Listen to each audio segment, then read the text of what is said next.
Hi, everyone. I'm Jennifer. I've partnered with Mom and Pop Gems today to conduct this interview. Today, we have a talented musician joining us. So go ahead and please state your name, business name, and what you do. Hey guys, my name is King Whale. My real name is William Rose, but I go by King Whale. I'm an artist, a musician. I play saxophone, I rap, I sing. I do everything I can to bring positive music into people's lives, positive energy throughout all of my songs and everything that I create. Love that. That's amazing. So what led you to your passion and why is it what's keeping you to continue doing it? Well, it's actually a funny story on how I started playing saxophone. So when I was a kid in second grade, we had like this like Winter Wonderland showcase concert, and everyone was pretending to sing Sleigh Ride, and there was a saxophone solo, and so my teacher handed me a big inflatable saxophone, and she was like, "You're gonna pretend to play this when it comes up," and it was a big inflatable tenor saxophone, so I did, and I loved it. Obviously I didn't play anything; it was just a big inflatable one, but it was so much fun that I decided I have to play saxophone. So then 4 years later, when I was in sixth grade, I joined band and she was like, okay, I'm going to try out everyone's amateur. She was like, hey, I think you'd really be good at flute. And I was like, that's great, but I'm going to play saxophone. And she's like, are you sure? And I was like, yes, I'm playing saxophone. And so that's when I started playing saxophone. And then my love for hip hop and R&B, I was raised on R&B a lot as a kid, but my love for hip hop probably happened when I discovered Lupe Fiasco because I realized there's so much stuff, there's so much more to a song sometimes than the melody, the chords, the typical things that put a song together. When you have an artist like Lupe Fiasco, like there's messages, there's stories, there's deep, so many deeper things that you can put, and people think some people have the connotation that, rappers can take away from music. And my experience with Lupe Fiasco, he adds to it. He puts another element in there. Awesome. So you're saying that you love kind of finding the connection in music to inspire others and share that message with them through the saxophone. Yeah, exactly. That sums it up really well. Awesome. And so do you now stick to hip hop or do you explore with other, genres? I like to mix it around. I think one of my biggest influences right now, because Lupe Fiasco influenced me a lot coming up, and I still, look to him for a lot of stuff that I do. But like right now, a lot of Coda the Friends music, it's very kind of laid back and it's got like an R&B vibe, but he still has like a modern flow to it. And so that's the kind of things I like to make. But I also still play jazz. I play Miles Davis, Jerry Mulligan. I listen to those vinyl records, and so really just yeah, just kind of a mixture. Whatever I need to get my message across. Sometimes I need something jazzier. Sometimes I need something that's more R&B. Sometimes I need something that's more hip hop. Awesome. Yeah. So how do you keep your skills in tune, so to speak? What do you do? What does your day-to-day responsibilities look like? That's a good way to put it. Put them in tune. Ever since I was a kid, we were told there was a three mantra that we had. They're like, if you don't practice for a day, you notice. If you don't practice for 2 days, your teacher will notice. If you don't practice for 3 days, the whole band will notice. And it's just that famous saying, if you don't use it, you lose it. And so that's why I do my best to keep playing. I'm in a jazz band. I graduated college, but I stay in that jazz band just because it's one of those things that keeps me going, gives me something to work on to keep revitalizing my skill. And then beyond that is just listening. Everyone loves listening to music. I mean, a lot of people love listening to music, but as a musician, you can't stop critically listening. Like thinking like, oh, do I hear a chord progression in that song, or what kind of scale would I use over this, just to keep the wheels turning. So if someone was interested in kind of re-exploring their childhood musical talents, would you suggest like practicing? How often would you suggest practicing and trying, because you said if you're 3 days, the whole band will notice. So say it's been years for some people. What's your advice for them? I think my advice is, some people think once a day is kind of overwhelming. And it can be, you don't want to take away from its joy.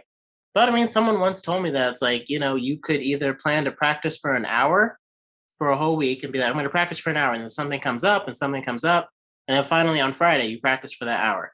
Or if you plan to do 15 minutes, even just 15 minutes, then you'll have had 4 practice sessions. By Friday would have been that same hour. So my point is, I think you'll enjoy it more and you'll get more into a rhythm if you're just like, okay, for 15 minutes, I'm going to sit in front of the keyboard. For 15 minutes, I'm going to blow some notes on whatever horn I got. And then you'll find that as you're practicing, you're like, it's been 15 minutes. I kind of want to hit that again. And you start playing a little bit longer. But if you have the goal for just 15 minutes a day, it doesn't have to include weekends. You don't have to include the weekends, just during the weekdays. That's what I found. I would just end up playing longer as, I was like, I kind of want to iron this out a little bit more. Love that. I like breaking it down so it doesn't seem so overwhelming. Mm-hmm. Awesome. So let's talk about some of your short-term and long-term goals. Goals? Mhm. Like I said, very, very short term right now. I have an EP that I'm working on with a couple of other artists that are going to feature on it. I have a friend named Roots Will, another guy named Justin Mola that I recently met in Orlando. Just some good guys that I met from networking that are all going to appear on this EP. It's going to be called Breakthrough. And I don't have a release date for it yet, but it's only my second EP I've ever released. So I'm really looking forward to it. Long term goals. People ask, like, do you want to make it? Do you want to, be famous and whatnot? And, how do you turn something from being like a hobby into like a full blown career? And I think that's just the path I would like to go on. Not really worried about the fame, the fortune, being on stage with Kanye West, all that stuff. Just to get to a point where I can feel like what I love is my career, where music is fully my career. Because, a lot of us have day jobs. And so you get to some point where you can just replace your basic income with your music career. And that's the goal I'm trying to hit. And then once we hit that, then, we'll see where that takes. Love that. That's such a realistic way to put that together. So what are you doing right now to kind of put your name out there, King Whale? And also, if you don't mind, can you share more about the story of why you're called King Whale? Oh, yeah, it's a story. Well, some of the things I'm doing to put myself out, I'm trying to do more live shows because I realize as an artist, that's pretty much the number one way that you can get noticed. Ask people to come perform at their venues and do fun stuff with the show. And then, people get to know you. Doing wonderful interviews like this.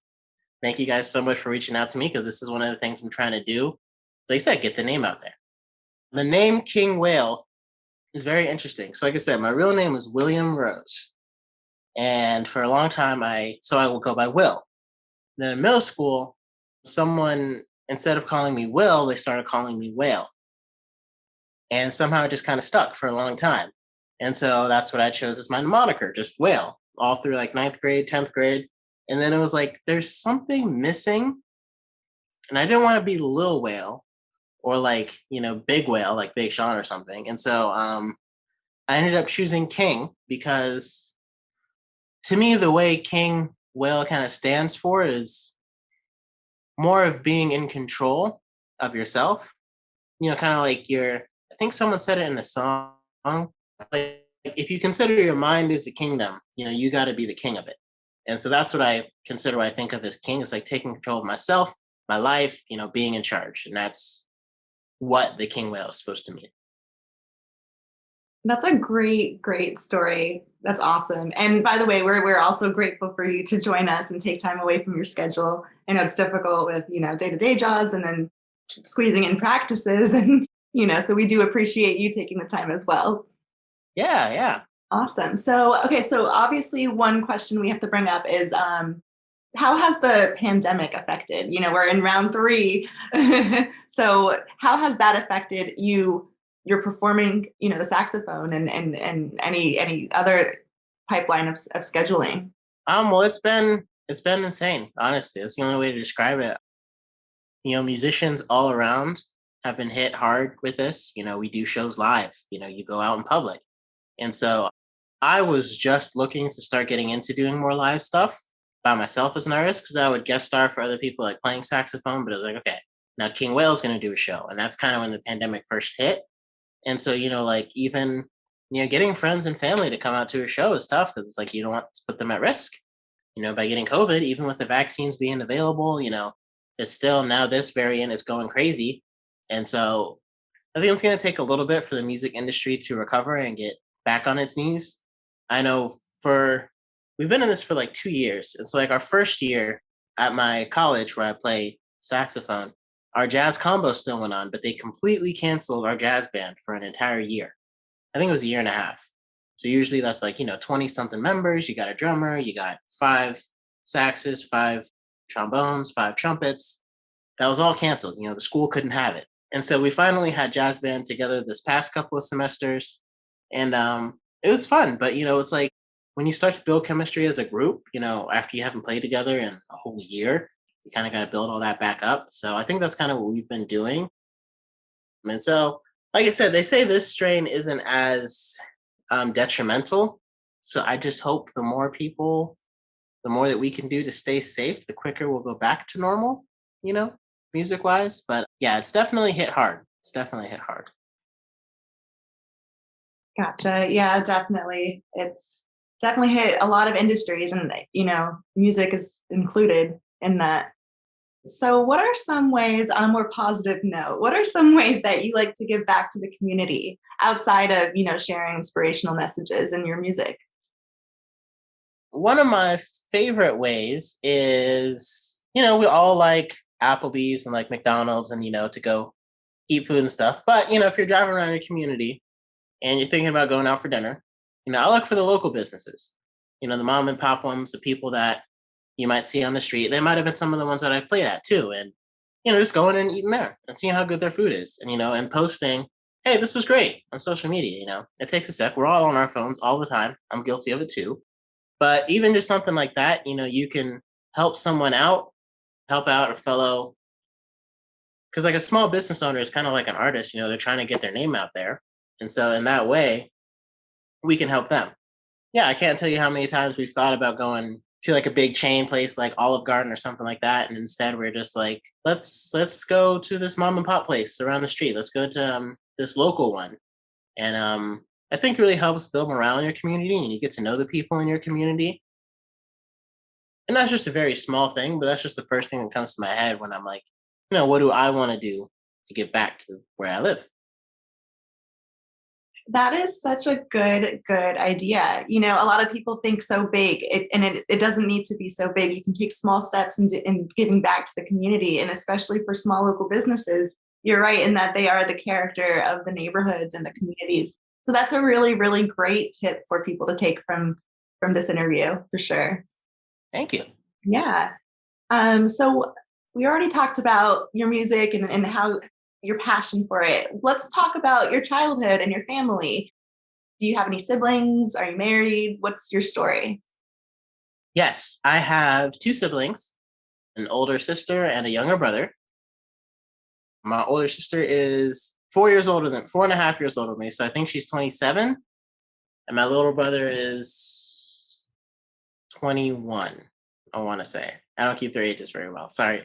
But yeah, so I have an older sister and a younger brother. I am married, and I'm actually going to go celebrate our 2nd-year anniversary tomorrow. We're going to drive up to Charlotte on January 4th as our anniversary. As a child, I was raised as a Jehovah's Witness, my entire life. My mother, my father, both my brothers and sisters. And most of my friends were all Jehovah's Witnesses. That's how I met my beautiful wife. She was a Jehovah's Witness as well. We kind of have we have a very close-knit community that's about basing things on the Bible, being kind, being spiritual, all those values I've grown up with all my life. And that's what kind of inspires me in my music. It's kind of what you just hear it come out. Like I don't even think about saying it. It's just part of what comes out whenever I write something. And so, yeah, my childhood has definitely had a huge impact. And, I can look back on it with fondness, which I know not everyone can say. So I'm very grateful that I'm able to. That's wonderful. Awesome. So we're close to wrapping up the interview today. And one question I'd like to know is there anything else that you'd like to share the audience that I haven't asked you? I guess nothing specific. The only thing I would say, if you're looking for something that inspires you, don't worry, you'll find it. Took me a long time to find stuff too. It's not like it's got to be there right there in front of you. Take your time. And once you do find it, hold on to it, and don't let anything let it go and let it guide you. You can find me on Instagram at Whale is King. And then from there, you can get a link to any songs and EPs and stuff if you just want to check out what I have.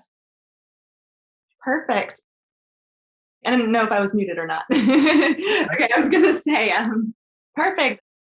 Outside of that, real quick, you did mention something that I wanted to ask you about just now, Mhm. and you mentioned finding, your talent, and that's something that can be difficult for some people. So, what are some ways? I know you were blessed with having like such a great story in the foundation of finding the saxophone.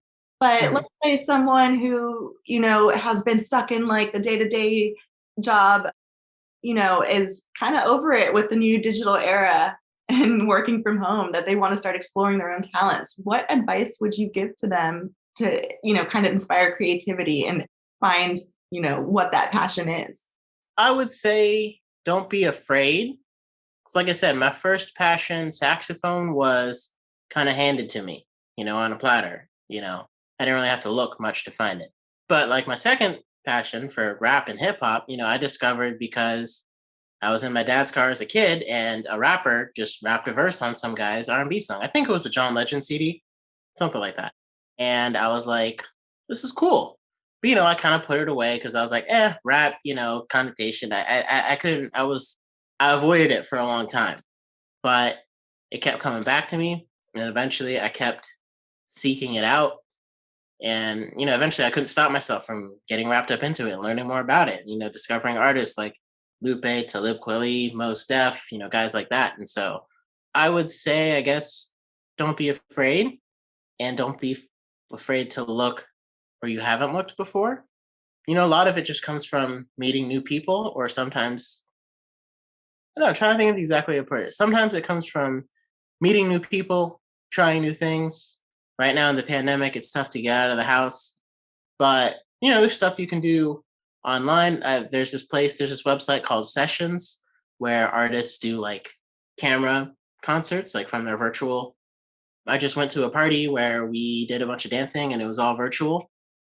So I think just being willing to try new things is the quickest way, because if you open yourself up, you'll find something, or something may find you.